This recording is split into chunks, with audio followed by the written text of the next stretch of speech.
ಮಾತಾಡೋಣ. ಇವತ್ತಿನ ಕಾರ್ಯಕ್ರಮ ಮೊನ್ನೆ 11ನೇ ತಾರೀಕು ಆಚೆ ಮೊನ್ನೆ, ಈಗ 100ಕ್ಕೆ 2% ಅಂಗವಿಕಲರಿರ್ತಾರೆ. ಅದರಲ್ಲಿ ಕಣ್ಣಿಲ್ಲದೆ ಇರ್ತಕ್ಕಂಥವರು ಕೂಡ ಇರ್ತಾರೆ. ಆ ಕಣ್ಣಿಲ್ಲದೆ ಇರ್ತಕ್ಕಂಥವರು ಆಚೆ ಹೋಗಬೇಕು, ಪ್ರಯಾಣ ಮಾಡಬೇಕು, ಕೆಲವರು ಕೆಲಸಕ್ಕೆ ಹೋಗ್ತಾರೆ, ಕೆಲವರು ನೆಂಟರ ಮನೆ ಹೋಗ್ತಾರೆ, ಕೆಲವರು ಎಲ್ಲೆಲ್ಲ ಹೋಗಬೇಕಾಗಿರುತ್ತೆ. ಅವ್ರಿಗೇನಾಗುತ್ತೆ, ಬೇರೊಬ್ಬರ ಸಹಾಯ ಇಲ್ಲದೆ ಅವ್ರು ಹೋಗೋಕ್ಕಾಗ್ತಿರ್ಲಿಲ್ಲ. ಅದಕ್ಕೆ ಹೋದ ವರ್ಷ ಆಗಸ್ಟ್ ತಿಂಗಳಲ್ಲಿ ಒಂದು ಸಂಸ್ಥೆ ನಮ್ಮ ಹತ್ರ ಬಂದು ಒಡಂಬಡಿಕೆ ಮಾಡಿಕೊಂಡ್ರು, ಕಾಂಟಿನೆಂಟಲ್ ಕಂಪ್ನಿಯವರು ಬೆಂಗಳೂರಲ್ಲಿ. ಇಲ್ಲಿ GIZ ಒಡಂಬಡಿಕೆ ಮಾಡಿಕೊಂಡು ಕಣ್ಣಿಲ್ಲದೆ ಇರ್ತಕ್ಕಂಥವ್ರಿಗೆ ಒಂದು ಡಿವೈಸ್ ಕಂಡುಹಿಡಿಯೋದಕ್ಕೆ ನಾವು ಹಣಕಾಸು ನೆರವು ಕೊಡ್ತೀವಿ ಅಂತೇಳಿ IIT ಡೆಲ್ಲಿನವ್ರಿಗೆ ಅವ್ರ ಜೊತೆ ಒಡಂಬಡಿಕೆ ಮಾಡಿ ಅದನ್ನು ದೆಹಲಿನಲ್ಲಿ ಮತ್ತು ಬೇರೆ ಬೇರೆ ಕಡೆ ಎಕ್ಸ್ಪೆರಿಮೆಂಟ್ ಮಾಡಿ ಆಮೇಲೆ ನ್ಯೂನತೆಗಳನ್ನೆಲ್ಲ ಸರಿ ಮಾಡಿಕೊಂಡು ಈಗ ಬೆಂಗಳೂರಲ್ಲಿ 125 ಬಸ್ಸಿಗೆ ಮೊನ್ನೆ ಚಾಲನೆ ಕೊಟ್ವಿ 11ನೇ ತಾರೀಕು. ಆಮೇಲೆ ಅವರೇ ಕಾಂಟಿನೆಂಟಲ್ ಸಂಸ್ಥೆಯವರು ಇನ್ನೂ 500 ಬಸ್ ಮಾಡಿಕೊಡ್ತೀವಿ ಅಂತ ಹೇಳಿದರು. ಆಮೇಲೆ ಹಂತವಾಗಿ ನಮ್ಮ BMTCಲಿರ್ತಕ್ಕಂಥ 7,000 ಬಸ್ಗೂ ಮಾಡಿಕೊಡ್ತೀವಿ ಅಂತ ಮಾತು ಕೊಟ್ಟರು.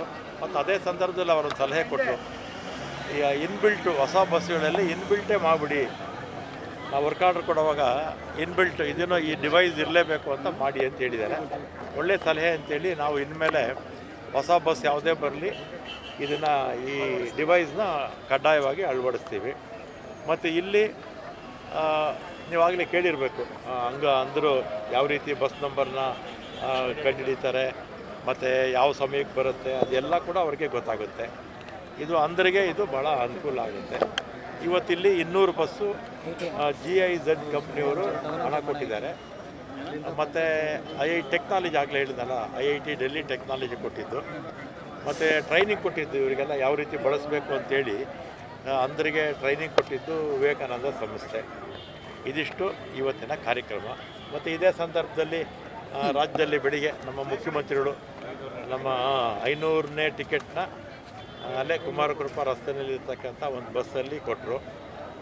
2023 ಜೂನ್ 11ಕ್ಕೆ ಪ್ರಾರಂಭ ಆಗಿದ್ದು, ಸುಮಾರು 2 ವರ್ಷ 1 ತಿಂಗಳು 4 ದಿವಸಕ್ಕೆ 500 ಕೋಟಿ ಜನ ಮಹಿಳೆಯರು ಉಚಿತ ಪ್ರಯಾಣ ಮಾಡಿದ್ದಾರೆ. ಈ ಸಂದರ್ಭದಲ್ಲಿ ನಾನು ನಮ್ಮ ಸಿಬ್ಬಂದಿ ವರ್ಗ, ವಿಶೇಷವಾಗಿ ಅಧಿಕಾರಿ ವರ್ಗ ಮತ್ತು ನಮ್ಮ ಮಹಿಳೆಯರು ಅಷ್ಟು ಜನ ಓಡಾಡದೇ ಇದ್ದರೆ ನಮಗೆ ಇಷ್ಟು ಸಂಖ್ಯೆ ರೀಚ್ ಆಗ್ತಿರಲಿಲ್ಲ. ಅವ್ರಿಗೂ ಕೂಡ ಈ ಸಂದರ್ಭದಲ್ಲಿ ಅಭಿನಂದನೆ ಸಲ್ಲಿಸ್ತಾರೆ.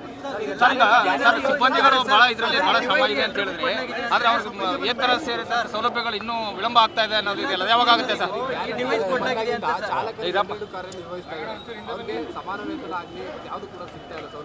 ಸೌಲಭ್ಯಗಳಿಲ್ಲ ಅವ್ರಿಗೆ. ಈಗ ಹಿಂದೆ BJP ಸರ್ಕಾರದಲ್ಲಿ ನಮ್ಮ ನೌಕರರು ಕೇಳಿ 1 ತಿಂಗಳ ಸಂಬಳ 2 ಸಲ ಕೊಡ್ತಾಯಿದ್ರು. 1 ತಿಂಗಳ ಸಂಬಳ 2 ಸಲ ಕೊಡ್ತಾಯಿದ್ರು. ಆಮೇಲೆ ನಾನಾ ಕಾರಣಗಳಿಂದ ನಾವು ಟೀಕೆ ಮಾಡೋಕ್ಕೆ ಹೋಗಲ್ಲ ಅವ್ರನ್ನ. ಬಸ್ಸುಗಳನ್ನೂ ತೊಗೊಂಡಿರಲಿಲ್ಲ.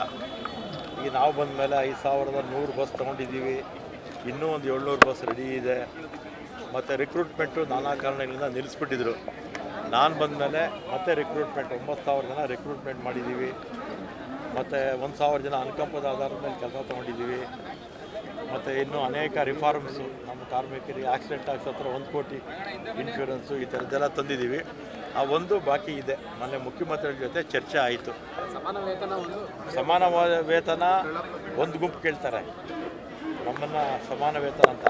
ಇನ್ನೊಂದು ಅಲ್ಲಿ 2 ಇದೆ, ಒಂದು ಕೂಟ, ಇನ್ನೊಂದು ಒಕ್ಕೂಟ. ಒಕ್ಕೂಟದವರು 2020ರಿಂದ ಕೊಡಬೇಕು ಅಂತ ಅವರ ಬೇಡಿಕೆ ಇದೆ. ಮುಖ್ಯಮಂತ್ರಿಗಳು 2-3 ಸಲ ಚರ್ಚೆ ಆಯಿತು. ಈ ವಾರದಲ್ಲಿ ಮತ್ತೆ ಕರೀತಾರೆ ಮುಖ್ಯಮಂತ್ರಿ. ಇನ್ಕ್ರಿಮೆಂಟ್ಸ್ ಎಲ್ಲ ಕೊಟ್ಟಾಗೋಯ್ತು. ಇನ್ಕ್ರಿಮೆಂಟ್ಸ್ ಎಲ್ಲ ಕೊಟ್ಟಾಯಿತು.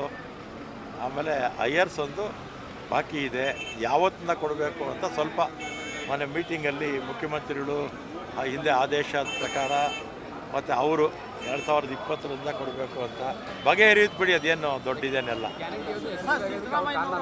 ಹೌದು. ಮತ್ತು ಆಮೇಲೆ ಗ್ಯಾರಂಟಿ ಯೋಜನೆ ಯಶಸ್ವಿ ಆಗಬೇಕಾದ್ರೆ ನಮ್ಮ ನಮ್ಮಲ್ಲಿರ್ತಕ್ಕಂಥ ನೌಕರರು ಕಷ್ಟಪಟ್ಟು ಕೆಲಸ ಮಾಡದೇ ಇದ್ದರೆ ಇದು ಯಶಸ್ವಿ ಆಗ್ತಿಲ್ಲ.